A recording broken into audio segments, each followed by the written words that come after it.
पवित्र शास्त्राचे वाचन करण्यापूर्वीची प्रार्थना. हे देवा, तुझा शब्द वाचत असताना मला तुझी ओळख होऊ दे. तुझे प्रेम व तुझे स्मरण रोजच्या जीवनात होण्यासाठी तू मला मदत कर. तुझा पवित्र शब्द माझ्या जीवनासाठी कशाप्रकारे मी लागू करावा याची समज दे. हे पवित्र आत्म्या, माझ्यातील अज्ञान दूर कर. माझ्या कुटुंबात आणि या जगात हा पवित्र शब्द वाचत असताना तुझ्याविषयी व इतरांविषयी माझ्या हृदयात प्रेम प्रज्वलित कर. आमेन. मंगळवार, तारीख 24 मार्च. पहिले वाचन गणना अध्याय 21 ओवी 4 ते 9. होर डोंगरापासून कूच करून आदोम देशाला वळसा घालून जाण्यासाठी त्यांनी तांबड्या समुद्राकडचा मार्ग धरला. त्या वाटेत लोकांचे मन अधीर झाले.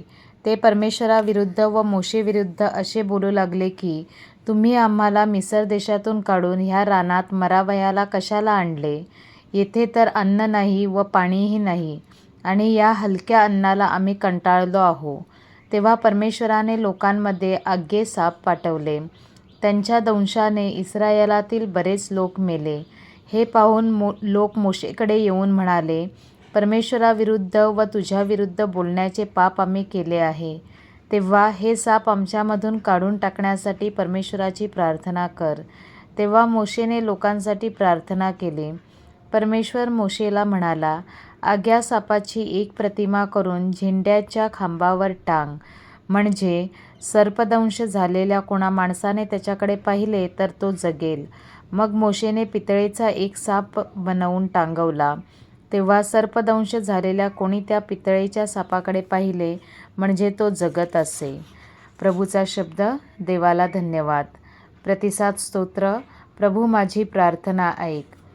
शुभवर्तमान योहान अध्याय 8 ओवी 21 ते 30. येशू परुसी लोकांस म्हणाला, मी निघून जातो आणि तुम्ही माझा शोध कराल व तुम्ही आपल्या पापात मराल. मी जेथे जातो तेथे तुम्ही येऊ शकत नाही. ह्यावर यहुदी म्हणाले, मी जेथे जातो तेथे तुम्ही येऊ शकत नाही असे हा म्हणतो. ह्यावरून हा आत्महत्या तर करणार नाही ना? तो त्यांस म्हणाला, तुम्ही खालचे आहा, मी वरचा आहे. तुम्ही या जगाचे आहा, मी ह्या जगाचा नाही.